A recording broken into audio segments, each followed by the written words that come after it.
गुरु जी शुक्राना गुरु जी, मेरी प्यारी संगत जी, गुरु जी का अनंत अनंतम शुक्राना। संगत जी, गुरु जी के आशीर्वाद से हम शिव पुराण का पाठ आपके सामने लेके आ रहे हैं, जो कि काफ़ी दिनों से चल रहा है चैनल पे। हम माफ़ी चाहेंगे अगर आपको कुछ समझ में नहीं आ रहा उसके लिए, तो गुरु जी से भी माफ़ी चाहेंगे। गुरु जी, अगर हमसे कोई गलती हो रही है तो, ताकि संगत जी, क्योंकि पाठ की सेवा कुछ रेगुलर नहीं हो पा रही, क्योंकि आंटी जी के बीच में तबीयत खराब हो गई थी। तो संगत जी, अब आंटी जी रेगुलर भी अपने पाठ की सेवा कर रही हैं, तो संगत जी आप भी पूरी सेवा को अच्छे से स्वीकार कीजिए। हर पाठ को एंड तक जरूर सुनिए, अपनी ब्लेसिंग्स जरूर लीजिए और प्यारा सा कमेंट जरूर कीजिए। जय गुरु जी, शुक्राना गुरु जी। चैनल को सब्सक्राइब करके बेल आइकन को प्रेस जरूर कर लीजिए और आगे शेयर जरूर करना। जय गुरु जी। जय गुरु जी, शुक्राना गुरु जी, अनंतम अनंतम शुक्राना गुरु जी। ओम नमः शिवाय, शिव जी सदा सहाय। ओम नमः शिवाय, गुरु जी सदा सहाय। ओम गणपते नमः, ओम गणेशाय नमः। गुरु महाराज सबके दुख हरिए, सबको रोग से मुक्त कीजिए। गुरु महाराज जी, जो पाठ ब्लेस किया है आपने, उसके लिए बहुत बहुत शुक्राना। हर चीज़ के लिए शुक्राना, शुक्राना शुक्राना शुक्राना शुक्राना। संगत जी आपको भी जय गुरु जी। अंकित अंकल जी आपको भी जय गुरु जी। चलिए संगत जी, आज का पाठ जो महाराज जी ने ब्लेस किया है उसका अध्ययन करते हैं। कोई भी मुझसे गलती त्रुटि, कुछ भी मेरे से बोलने में, शब्द को बोलने में कुछ भी गलती हो जाए तो मुझे माफ़ कीजिएगा। गुरु महाराज मुझे माफ़ कीजिएगा। संगत जी, चलिए संगत जी शुरू करते हैं। हर हर महादेव। मैना और हिमालय की बातचीत, पार्वती और हिमवान के स्वप्न तथा भगवान शिव से मंगल ग्रह की उत्पत्ति का प्रसंग। ब्रह्मा जी कहते हैं, नारद, जब तुम स्वर्ग लोक को चले गए तब से कुछ काल और व्यतीत हो जाने पर एक दिन मैना ने हिमवान के निकट जाकर उन्हें प्रणाम किया। फिर वह खड़ी होकर गिरी। कामिनी मैना अपने पति से विनय पूर्वक बोली। मैना ने कहा, प्राणनाथ, उस दिन नारद मुनि ने जो बात कही थी उसको स्त्री स्वभाव के कारण मैंने अच्छी तरह नहीं समझा। मेरी तो यह प्रार्थना है कि आप कन्या का विवाह किसी सुंदर वर के साथ कर दीजिए। वह विवाह सर्वथा अपूर्व सुख देने वाला होगा। गिरिजा का वर शुभ लक्षणों से संपन्न और कुलीन होना चाहिए। मेरी बेटी मुझे प्राणों से भी अधिक प्रिय है। वह उत्तम वर पाकर किस प्रकार से प्रसन्न और सुखी हो सके वैसा कीजिए। आपको मेरा नमस्कार। ऐसा कहकर मैंने अपने पति के चरणों पर गिर पड़ी। उस समय उनके मुख पर आंसुओं की धारा बह रही थी। प्राज्ञ शिरोमणि हिमवान ने उन्हें उठाया और यथावत समझाना आरंभ किया। हिमवान बोले, देवी मेनके, मैं यथार्थ और तत्व की बात बताता हूँ, सुनो। भ्रम छोड़ो, मुनि की बात कभी झूठी नहीं हो सकती। यदि बेटी पर तुम्हें स्नेह है तो उसे सादर शिक्षा दो कि वह भक्ति पूर्वक सुस्थिर चित्त से भगवान शंकर के लिए तप करे। मेनके, यदि भगवान शिव प्रसन्न होकर काली का पानी ग्रहण कर लेते हैं तो सब तो शुभ होगा। नारद जी का बताया हुआ मंगल यहाँ अशुभ नष्ट हो जाएगा। शिव के समीप सारे अमंगल सदा मंगल रूप हो जाते हैं। इसलिए तुम पुत्री को शिव की प्राप्ति के लिए तपस्या करने की शीघ्र शिक्षा दो। ब्रह्मा जी कहते हैं, नारद हिमवान की बात सुनकर मेना को बड़ी प्रसन्नता हुई। तपस्या में रुचि उत्पन्न करने के लिए पुत्री को उपदेश देने के निमित्त उसके पास गई, परंतु बेटी के सुकुमार अंग पर दृष्टिपात करते हुए मेना को एक बड़ी व्यथा हुई। उनके दोनों नेत्र में तुरंत आंसू भर आए। फिर तो गिरिप्रिय मैना में अपने पुत्री को उपदेश देने की शक्ति नहीं रह गई। अपने माता की उस चेष्टा को पार्वती जी शीघ्र ही ताड़ गई तथा तब वे सर्वज्ञ परमेश्वरी कालिका देवी माता को बारंबार आश्वासन दे तुरंत बोली। पार्वती ने कहा, माँ तुम बड़ी समझदार हो, मेरी बात सुनो। आज पिछली रात्रि के समय ब्रह्म मुहूर्त में मैंने एक स्वप्न देखा, उसे बताती हूँ। माता जी, स्वप्न में एक दयालु एवं तपस्वी ब्राह्मण ने मुझे शिव की प्रसन्नता के लिए उत्तम तपस्या करने का प्रसन्नता पूर्वक उपदेश दिया है। नारद यह सुनकर मेनका ने शीघ्र अपने पति को बुलाया और पुत्री के देखे हुए स्वप्न को पुनः कह सुनाया। मेनका के मुख से पुत्री के स्वप्न को सुनकर गिरिराज हिमालय बड़े प्रसन्न हुए और अपनी प्रिय पत्नी को समझाते हुए बोले। गिरिराज ने कहा, प्रिय, पिछली रात्रि में मैंने भी एक स्वप्न देखा। मैं आदर पूर्वक तुम्हें बताता हूँ, वह प्रेम पूर्वक उसे सुनो। एक बार उत्तम तपस्वी थे।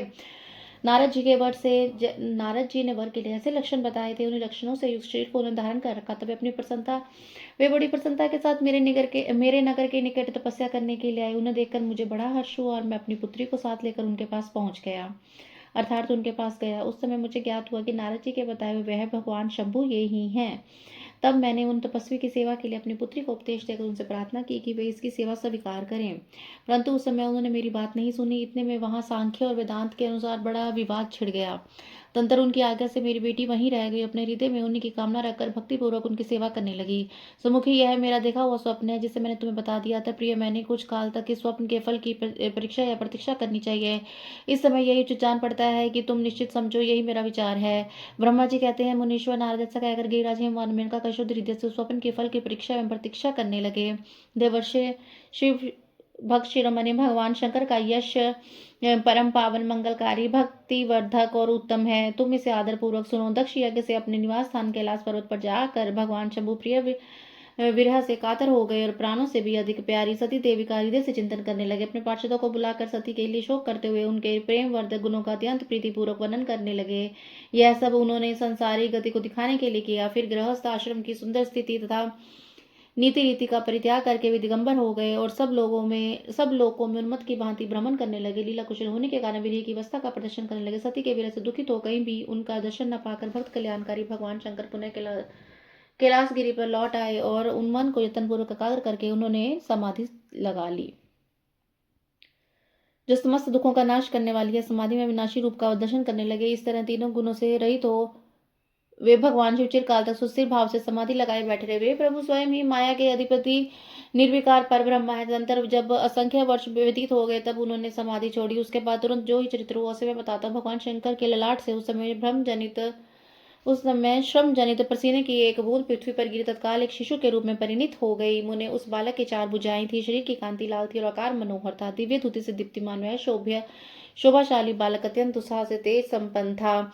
तथापि उस समय लोकाचार परायण परमेश्वर शिव के आगे वह साधारण शिशु की भांति रोने लगा। यह देख पृथ्वी भगवान शंकर से भय मान उत्तम बुद्धि से विचार करने के पश्चात सुंदर स्त्री का रूप धारण करके वहीं प्रकट हो गई। उन्होंने उस सुंदर बालक को तुरंत उठाकर अपनी गोद में रख लिया। अपने ऊपर प्रकट होने वाले दूध को बिस्तरने के रूप में उन्हें पिलाने लगी।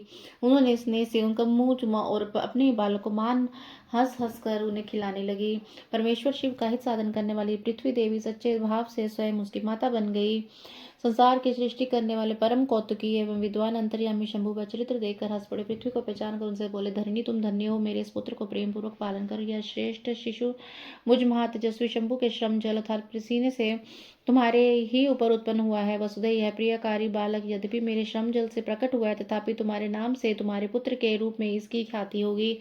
यह सदा त्रिविध तापों से रहित होगा, अत्यंत गुणवान और भूमि देने वाला होगा। यह मुझे भी सुख प्रदान करेगा। तुम इसे अपनी रुचि के अनुसार ग्रहण करो। ब्रह्मा जी कहते हैं, नारद ऐसा कहकर भगवान शिव चुप हो गए। उसके हृदय में विरह का प्रभाव कुछ कम हो गया। उनमें विरह क्या था, वे लोकाचार का पालन कर रहे थे। वास्तव में सत्पुरुषों के प्रिय श्री रुद्रदेव निर्विकार परमात्मा ही है। शिव की उपयुक्त आज्ञा को शिरोधार्य करके पुत्र सहित पृथ्वी देवी शीघ्र अपने स्थान को चली गई। उन्हें आत्यांतिक सुख मिला।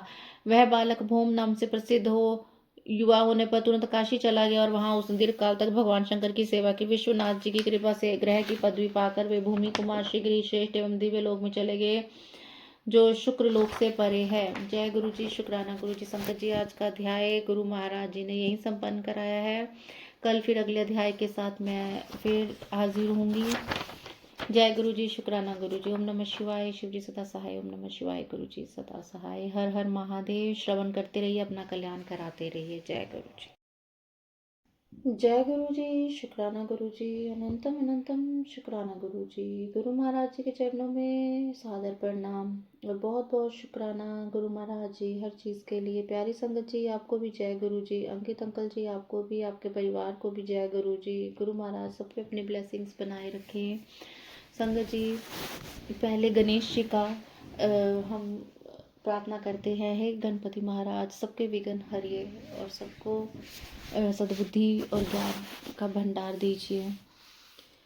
गुरु महाराज, आपने जो पाठ ब्लेस किया है, सारी संगत जी उसका श्रवण कर रही हैं। सबका कल्याण कीजिए गुरु महाराज जी।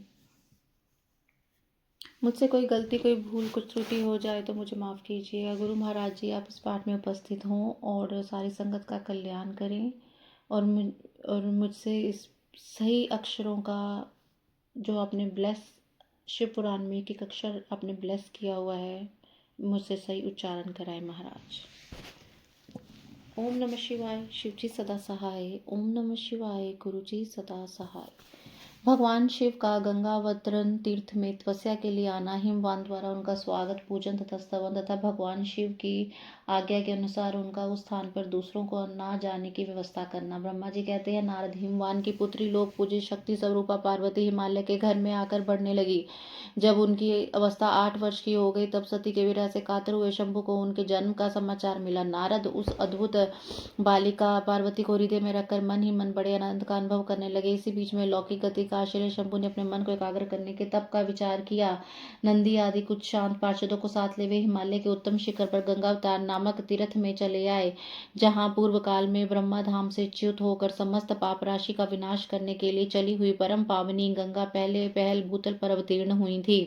जितेंद्रिय हर वहीं रहकर तपस्या आरंभ की। वे आलस्य रहित होकर चेतन ज्ञान स्वरूप नित्य ज्योतिर्मय निरामय जगन्मय चिदानंद स्वरूप द्वैतहीन तथा आश्चर्य रहित अपने आत्मभूत परमात्मा का एकाग्र भाव से चिंतन करने लगे। भगवान हर के ध्यान पर आयन होने पर नंदी, भृंगी आदि कुछ अन्य पार्षद गण भी ध्यान में तत्पर हो गए। उस समय कुछ ही प्रमथ गण परमात्मा शंभु की सेवा करते थे। वे सब के सब मौन रहते और एक भी शब्द नहीं बोलते थे। कुछ द्वारपाल हो गए थे।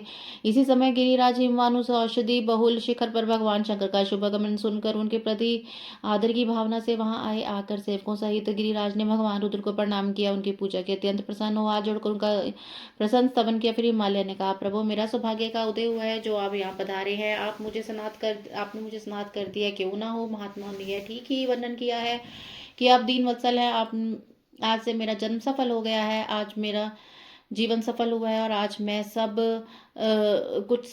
मेरा सब कुछ सफल हो गया है, क्योंकि आपने यहाँ पदार्पण करने का कष्ट उठाया है। महेश्वर, आपने मुझे अपना दास समझकर शांत भाव से मुझे सेवा की आज्ञा दीजिए। मैं बड़ी प्रसन्नता तथा धन्यचित होकर आपकी सेवा करूंगा। ब्रह्मा जी कहते हैं, नारद गिरिराज का यह वचन सुनकर महेश्वर ने किंचित आंखें खोली और सेवकों सहित हिमवान को देखा। सेवकों सहित गिरिराज को उपस्थित देखकर ध्यान युग में स्थित जगदीश्वर वृषभध्वज ने मुस्कुराते हुए से कहा, महेश्वर बोले, शैलराज, मैं तुम्हारे शिखर पर एकांत में तपस्या करने के लिए आया हूँ। तुम ऐसा प्रबंध करो जिससे कोई भी मेरे निकट ना आ सके। तुम महात्मा हो, तपस्या के धाम तथा मुनियों देवताओं और अक्षर महात्माओं को भी सदा आश्रय देने वाले हो। द्विज आदि का भी तुम्हारे ऊपर सदा ही निवास रहता है। तुम गंगा से अभिषिक्त होकर सदा के लिए पवित्र हो गए हो। दूसरों को उपकार करने तथा संपूर्ण पर्वतों के समर्थशाली राजा हो। गिरिराज, मैं यहाँ गंगावतरण स्थल में तुम्हारे आश्रित होकर आत्म संयम पूर्वक बड़ी प्रसन्नता के साथ तपस्या करूंगा। शैलराज, गिरिश, जिस साधन से तुम्हारा यहाँ मैं मेरी तपस्या बिना किसी विघ्न बाधा के चालू रह सके, उसी समय प्रयत्न पूर्वक करो। पर्वत प्रवर, मेरी यही सबसे बड़ी सेवा है। तुम अपने घर जाओ और मैंने जो कुछ कहा है उसका उत्तम प्रीति से यत्न पूर्वक प्रबंध करो। ब्रह्मा जी कहते हैं, नारद, ऐसा कहकर सृष्टिकर्ता जगदीश्वर भगवान शंभु चुप हो गए। उस समय गिरिराज ने शंभु से प्रेम पूर्वक यह बात की, जगन्नाथ परमेश्वर, आज मैंने अपने प्रदेश में स्थित हुए आपका स्वागत पूर्वक पूजन किया है, यही मेरे लिए महान सौभाग्य की बात है। अब आपसे मैं और क्या प्रार्थना करूं। महेश्वर, कितने ही देवता बड़े बड़े यत्न का आश्रय महान तप करके आपको नहीं पाते हैं, वे ही आप यहाँ स्वयं उपस्थित हो गए। मुझसे बढ़कर श्रेष्ठ भाग्यशाली पूरी आत्मा दूसरा कोई नहीं है, क्योंकि आप मेरे पृष्ठ भाग पर तपस्या के लिए उपस्थित हुए। परमेश्वर, आज मैं अपने को देवराज इंद्र भी अधिक भाग्यवान मानता हूँ, क्योंकि सेवकों सहित आपने यहाँ बैठकर मुझे अनुग्रह का भागी बनाया है। देवेश, आप स्वतंत्र हैं, यहाँ बिना किसी विघ्न बाधा के उत्तम तपस्या कीजिए। प्रभु, मैं आपका दास हूँ, अतः सदा आपकी आज्ञा के अनुसार सेवा करूंगा। ब्रह्मा जी कहते हैं, नारद, ऐसा कहकर गिरिराज हिमालय तुरंत अपने घर को लौट आए। उन्होंने अपनी प्रिया मैना को बड़े आदर से यह वृतांत कह सुनाया। तत्पश्चात शैलराज ने साथ जाने वाले परिजनों तथा समस्त सेवक गणों को बुलाकर उन्हें ठीक ठीक समझाया। हिमालय बोले, आज से कोई भी गंगावतरण नामक स्थान में जो मेरे पृष्ठ भाग में है मेरी आज्ञा मान करना जाए। यह मैं सच्ची बात कहता हूँ, यदि कोई वहां जाएगा तो महादुष्ट को विशेष दंड दूंगा। मुने इस प्रकार अपने समस्त गणों को शीघ्र नियंत्रित करके हिमवान ने विघ्न निवारण के लिए जो सुंदर प्रयत्न किया वह मैं तुम्हें बताता हूँ, सुनो। संगत जी, आज का अध्याय यहीं समाप्त होता है। जय गुरु जी, शुक्राना गुरु जी, शुक्राना गुरु जी, अनंतम अनंतम शुक्राना गुरु जी। गुरु महाराज जी के चरणों में शत शत प्रणाम। संगत जी, आपको भी जय गुरु जी, शुक्राना शुक्राना शुक्राना गुरु जी महाराज। अंकित अंकल जी, आपको भी जय गुरु जी। ओम गणपतये नमः। गणेश महाराज जी के चरणों में सादर प्रणाम। और मैं गुरु महाराज जी से प्रार्थना करती हूँ कि गुरु महाराज जी शिव पुराण के जरिए, इस पाठ के जरिए सबको जो आशीर्वाद दे रहे हैं वो हमेशा देते रहें और सबका कल्याण करते रहें। मेरी यही अरदास है गुरु महाराज जी के चरणों में, सबको सद्बुद्धि और सबको रोग विकार मुक्त करें। चलिए संगत जी, आज का पाठ शुरू करते हैं। शिव पुराण रुद्र संहिता। हिमवान का पार्वती को शिव की सेवा में रखने के लिए उनसे आज्ञा मांगना और शिव का कारण बताते हुए इस प्रस्ताव को स्वीकार कर देना। ब्रह्मा जी कहते हैं, नारद शैलराज हिमालय उत्तम फल फूल लेकर अपनी पुत्री के साथ हर्षपूर्वक भगवान हर के समीप गए। वहां जाकर उन्हें ध्यान पर आए त्रिलोकीनाथ शिव को प्रणाम किया और अपनी अद्भुत कन्या काली को हृदय से उनकी सेवा में अर्पित कर दिया। फल फूल आदि सारी सामग्री उनके सामने रखकर पुत्री को आगे करके शैलराज ने शंभु से कहा, भगवान, मेरी पुत्री आप भगवान चंद्रशेखर की सेवा के लिए उत्सुक है, अतः आपके आराधन की इच्छा से मैं इसको साथ लाया हूँ। यह अपनी 2 सखियों के साथ सदा आपकी शंकर की सेवा में रहे। नाथ, यदि आपका मुझ पर अनुग्रह है तो इस कन्या को सेवा के लिए आज्ञा दीजिए। तब भगवान शंकर ने उस परम मनोहर काम्य रूपिणी कन्या को देखकर आंखें मूंद ली और अपने त्रिगुणातीत विनाशी परम तत्व में उत्तम रूप का ध्यान आरंभ किया। उस समय सर्वेश्वर एवं सर्वव्यापी जटाजूटधारी वेदांत वेद्य चंद्रकला विभूषण शंभु उत्तम आसन पर बैठकर नेत्र बंद किए तब ध्यान में लग गए। यह देख हिमाचल ने मस्तक झुकाकर पुनः उनके चरणों में प्रणाम किया। यद्यपि उनके हृदय में दीनता नहीं थी तो भी वे समय संशय में पड़ गए कि न जाने भगवान मेरी प्रार्थना स्वीकार करेंगे नहीं। वक्ताओं में श्रेष्ठ गिरिराज हिमवान ने जगत के एकमात्र बंधु भगवान शिव से इस प्रकार कहा। हिमालय बोले, देवदेव महादेव करुणाकर शंकर विभो, मैं आपकी शरण में आया हूँ। आंखें खोलकर मेरी ओर देखिए। शिव शर्व में आशान जगत को आनंद प्रदान करने वाले प्रभु महादेव, आप संपूर्ण आपत्तियों का निवारण करने वाले हैं। मैं आपको प्रणाम करता हूँ। स्वामी प्रभु, मैं अपनी इस पुत्री के प्रिय प्रतिदिन आपका दर्शन करने के लिए आऊंगा, इसके लिए आदेश दीजिए। उनकी यह बात सुनकर देवदेव महेश्वर ने आंखें खोलकर ध्यान छोड़ दिया और कुछ सोच विचार करके कहा। महेश्वर बोले, गिरिराज, तुम अपनी कुमारी कन्या को घर में रखकर नित्य मेरे दर्शन को आ सकते हो, अन्यथा मेरा दर्शन नहीं हो सकता। महेश्वर की यह बात सुनकर शिवा के पिता हिमवान मस्तक झुकाकर उन भगवान शिव से बोले, प्रभु यह तो बताइए किस कारण से मेरी इस कन्या के साथ आपके दर्शन के लिए नहीं आ सकता? क्या यह आपकी सेवा के योग्य नहीं है?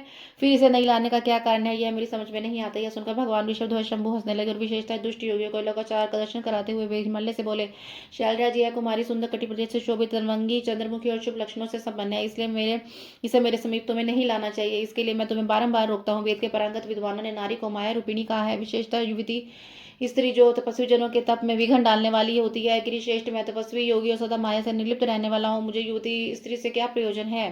तपस्वियों के श्रेष्ठ आश्रय हिमालय, इसलिए फिर तुम्हें ऐसी बात नहीं करनी चाहिए, क्योंकि तुम वेदोक्त धर्म में प्रवीण, ज्ञानियों में श्रेष्ठ और विद्वान हो। अचल राज, स्त्री के संग से मन में शीघ्र ही विषय वासना उत्पन्न हो जाती है, उससे वैराग्य नष्ट हो जाता है और वैराग्य न होने से पुरुष उत्तम तपस्या से भ्रष्ट हो जाता है। इसलिए शैल तपस्वी को स्त्रियों का संग नहीं करना चाहिए, क्योंकि स्त्री महाविषय वासना की जड़ एवं ज्ञान वैराग्य का विनाश करने वाली होती है।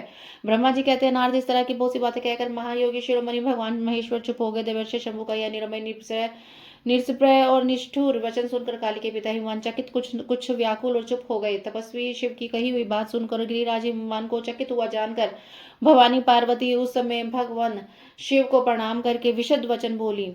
भवत्यचल तत्सांत विषयोत्पत्ति राशु वै विनश्यति च वैराग्यम ततो भ्रश्यति संतप है।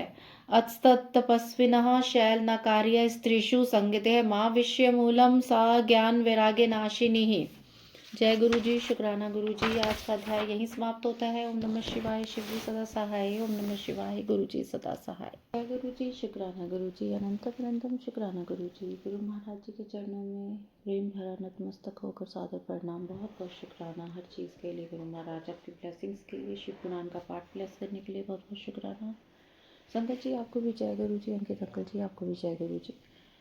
ओम गणपति नमः, ओम गणेशाय नमः। गणपति महाराज जी से आज्ञा लेते हुए और गुरु महाराज जी से आज्ञा लेते हुए हम आज का शिव पुराण का पाठ शुरू करेंगे। गुरु महाराज जी सब पे अपनी ब्लेसिंग्स बनाए रखें और सबके कार्य संपूर्ण करें, सबको रोग विकारों से मुक्त करें। संगत जी मुझसे पाठ करते हुए, गुरु महाराज जी मुझसे पाठ करते हुए कुछ भी गलती, कुछ भी त्रुटि हो जाती है, उच्चारण में कुछ नहीं मैं कर पाती हूँ, तो प्लीज़ मुझे माफ़ कीजिएगा। चलिए संगत जी आज का शिव पुराण का पाठ शुरू करते हैं। ओम नमः शिवाय, शिव जी सदा सहाय। ओम नमः शिवाय, गुरु जी सदा सहाय। जय गुरु जी। पार्वती और शिव का दार्शनिक संवाद। शिव का पार्वती को अपनी सेवा के लिए आज्ञा देना तथा पार्वती द्वारा भगवान की प्रतिदिन सेवा। भगवानी ने कहा, योगिन, आपने तपस्वी होकर गिरिराज से यह क्या बात कह डाली? प्रभु, आप ज्ञान विशारद हैं तो भी अपनी बात का उत्तर मुझसे सुनिए। शंभो, आप तपय शक्ति से संपन्न होकर भी बड़ा भारी तप करते हैं। उस शक्ति के कारण ही आप महात्मा को तपस्या करने का विचार हुआ है। सभी कर्मों को करने की जो शक्ति है उसे ही प्रकृति जानना चाहिए। प्रकृति से ही सबकी सृष्टि, पालन और संहार होते हैं। भगवान आप कौन है और सूक्ष्म प्रकृति क्या है, इसका विचार कीजिए। प्रकृति के बिना लिंग रूप महेश्वर कैसे हो सकते हैं? आप सदा प्राणियों के लिए जो अर्चनीय, वंदनीय, चिंतनीय है वह प्रकृति के ही कारण है। इस बात को हृदय से विचार कर आपको जो कहना हो वह सब कहिए। ब्रह्मा जी कहते हैं, नारद पार्वती जी के इस प्रकार के वचन को सुनकर महती लीला करने में लगे हुए प्रसन्नचित महेश्वर हंसते हुए बोले। महेश्वर ने कहा, मैं उत्कृष्ट तपस्या द्वारा ही प्रकृति का नाश करता हूँ, तत्वतः प्रकृति रही शंभु के रूप में स्थित होता हूँ। अतः सत्पुरुषों को कभी या कहीं प्रकृति का संग्रह नहीं करना चाहिए, लोकाचार से दूर एवं निर्विकार रहना चाहिए। नारद जब शंभु ने लौकिक व्यवहार के अनुसार यह बात कही, तब काली मन ही मन हंस कर मधुवाणी में बोली। काली ने कहा, कल्याणकारी प्रभो योगिन, आपने जो बात कही है, क्या वह पानी प्रकृति नहीं है? फिर आप उससे परे क्यों हो गए हैं? क्यों प्रकृति का सहारा लेकर बोलने लगे हैं? इन सब बातों को विचार करके तात्विक दृष्टि से जो यथार्थ बात हो उसी को कहना चाहिए। यह सब कुछ सदा प्रकृति से बंधा हुआ है, इसलिए आपको न तो बोलना चाहिए और न ही कुछ कहना चाहिए, न कुछ करना चाहिए, क्योंकि कहना करना सब व्यवहार प्रकृति ही है। आप अपनी बुद्धि से इसको समझिए। आप जो कुछ सुनते, खाते, देखते और करते हैं वह सब प्रकृति का ही कार्य है। झूठी बात करना व्यर्थ है। प्रभु शंभु, यदि आप प्रकृति से परे हैं तो इस समय इस हिमवान पर्वत पर आप तपस्या कर किस लिए करते हैं? हर प्रकृति ने आपको निगल लिया है, अतः आप अपने स्वरूप को नहीं जानते। ईश, आप यदि अपने स्वरूप को जानते हैं तो किस लिए तप करते हैं? योगिन, मुझे आपके साथ वाद विवाद करने की क्या आवश्यकता है? प्रत्यक्ष प्रमाण उपलब्ध होने पर भी विद्वान पुरुष अनुमान प्रमाण को नहीं मानते। जो कुछ प्राणियों की इंद्रियों का विषय होता है वह सब ज्ञानी पुरुष को बुद्धि से विचार कर प्रवृत्ति ही जानना चाहिए, अर्थात मानना चाहिए। योगेश्वर, बहुत कहने से क्या लाभ, मेरी उत्तम बातें सुनिए। मैं प्रकृति हूँ, आप पुरुष हैं, सत्य है, सत्य है, इसमें संशय नहीं है। मेरे अनुग्रह से आप सगुण और साकार माने गए हैं, मेरे बिना तो आप निर्भय हैं, कुछ भी नहीं कर सकते। आप जितेंद्रिय होने पर भी प्रकृति के अधीन हो सदा नाना प्रकार के कर्म करते हैं, फिर निर्विकार कैसे हैं? आप मुझसे लिप्त कैसे नहीं? शंकर, यदि आप प्रकृति से परे हैं, यदि आपका यह कथन सत्य है तो आपको मेरे समीप रहने पर डरना नहीं चाहिए। ब्रह्मा जी कहते हैं, पार्वती का यह सांख्य शास्त्र के अनुसार कहा हो वचन सुनकर भगवान शिव वेदांत मत में स्थित हो उनसे यूं बोले। श्री शिव ने कहा, सुंदर भाषण करने वाले गिरजा, यदि तुम सांख्य मत को धारण करके ऐसी बात कहती हो तो प्रतिदिन मेरी सेवा करो, परंतु वह सेवा शास्त्र निषिद्ध नहीं होनी चाहिए। गिरिजा ने ऐसा कहकर भक्तों पर अनुग्रह और उनका मनोरंजन करने वाले भगवान शिव हिमवान से बोले। शिव ने कहा, गिरिराज, मैं यही तुम्हारे अत्यंत रमणीय श्रेष्ठ शिखर की भूमि पर उत्तम तपस्या तथा अपने आनंदमय परमार्थ स्वरूप का विचार करता हुआ विचरूंगा। पर्वतराज, आप मुझे यहाँ तपस्या करने की अनुमति दें, आपकी आज्ञा के बिना कोई तप नहीं किया जा सकता। देवातिदेव शूलधारी भगवान शिव का यह कथन सुनकर हिमवान ने उन्हें प्रणाम करके कहा, महादेव, देवता, असुर और मनुष्य सहित संपूर्ण जगत तो आपका ही है, मैं तुच्छ होकर आपसे क्या बात कहूँ? ब्रह्मा जी कहते हैं, नारद, गिरिराज हिमवान के ऐसा कहने पर लोक कल्याणकारी भगवान शंकर हंस पड़े और आदर पूर्वक उनसे बोले, अब तुम जाओ। शंकर की आज्ञा पाकर हिमवान अपने घर को लौट आए। वे गिरजा के साथ प्रतिदिन उनके दर्शन के लिए आते थे। काली अपने पिता के बिना भी दोनों सखियों के साथ नित्य शंकर जी के पास जाती और भक्ति पूर्वक उनकी सेवा में लगी रहती। नंदीश्वर, यदि कोई भी गण उन्हें रोकता नहीं था, तात महेश्वर के आदेश से ही ऐसा होता था। प्रत्येक गण पवित्रता पूर्वक रहकर उनकी आज्ञा का पालन करता था। जो विचार करने से परस्पर अभिन्न सिद्ध होते हैं उन्हें शिवा और शिव ने सांख्य और वेदांत मत में स्थित हो जो कल्याणदायक संवाद किया है वह सर्वदा सुख देने वाला है। वह संवाद मैंने यहाँ कहा सुनाया है। इंद्रियातीत भगवान शंकर ने गिरिराज के कहने पर उनका गौरव मानकर उनकी पुत्री को अपने पास रहकर सेवा करने के लिए स्वीकार कर लिया है। काली अपनी दो सखियों के साथ चंद्रशेखर महादेव जी की सेवा के लिए प्रतिदिन आती जाती रहती थी। वे भगवान शंकर के चरण धोकर चरणामृत का पान करती थी। आग से तपा कर शुद्ध किए हुए वस्त्र से अथवा गर्म जल से धोए हुए वस्त्र के द्वारा उनके शरीर का मार्जन करती, उसे मलती पहुँचती थी। फिर 16 उपचारों के से विधिवत हर की पूजा करके बारंबार उनके चरणों में प्रणाम करने के पश्चात प्रतिदिन पिता के घर लौट जाती रही। मुनि श्रेष्ठ, इस प्रकार ध्यान परायण शंकर जी की सेवा में लगी शिवा का महान समय व्यतीत हो गया तो भी वे अपनी इंद्रियों को संयम में रखकर पूर्ववत उनकी सेवा करती रही। महादेव जी ने जब फिर उन्हें अपनी सेवा में नित्य तत्पर देखा तब वे दया से द्रवित हो उठे और इस प्रकार विचार करने लगे, यह काली जब तपश्चर्या व्रत करेगी और इसमें गर्भ का बीज नहीं रह जाएगा तभी मैं इसका पानी ग्रहण करूंगा। ऐसा विचार करके महालीला करने वाले महायोगेश्वर भगवान भूतनाथ तत्काल ध्यान में स्थित हो गए। मुनि परमात्मा शिव जब ध्यान में लग गए तब उनके हृदय में दूसरी कोई चिंता नहीं रह गई। काली प्रतिदिन महात्मा शिव के रूप का निरंतर चिंतन करती उत्तम भक्ति भाव से उनकी सेवा में लगी रही। ध्यान परायण भगवान हर शुद्ध भाव से वहां रहती हुई काली को नित्य देखते थे, फिर भी वे पूर्व चिंता को भुलाकर उन्हें देखते हुए भी नहीं देखते थे। इसी बीच में इंद्र आदि देवताओं तथा मुनियों ने ब्रह्मा जी की आज्ञा से कामदेव को वहां आदर पूर्वक भेजा। वे काम की प्रेरणा से काली का रुद्र के साथ संयोग कराना चाहते थे। उनके ऐसा करने के कारण था कि महाप्रज्ञ तारकासुर से वे बहुत पीड़ित थे और शंकर जी से भी किसी महान बलवान पुत्र की उत्पत्ति चाहते थे। कामदेव ने वहां पहुंचकर अपने सब उपायों का प्रयोग किया, परंतु महादेव जी के मन में तनिक भी शोभ नहीं हुआ। उल्टे उन्होंने कामदेव को जलाकर भस्म कर दिया। मुने जब तब सती पार्वती ने भी गर्भ रहित हो उनकी आज्ञा से बहुत बड़ी तपस्या करके शिव को पति रूप में प्राप्त किया। फिर वे पार्वती और परमेश्वर परस्पर अत्यंत प्रेम से प्रसन्नतापूर्वक रहने लगे। उन दोनों से परोपकार में तत्पर रहकर देवताओं का महान कार्य सिद्ध हुआ। जय गुरु जी, शुक्राना गुरु जी। आज का अध्याय संगत जी यही समाप्त होता है। कल फिर मैं नए अध्याय के साथ आऊंगी।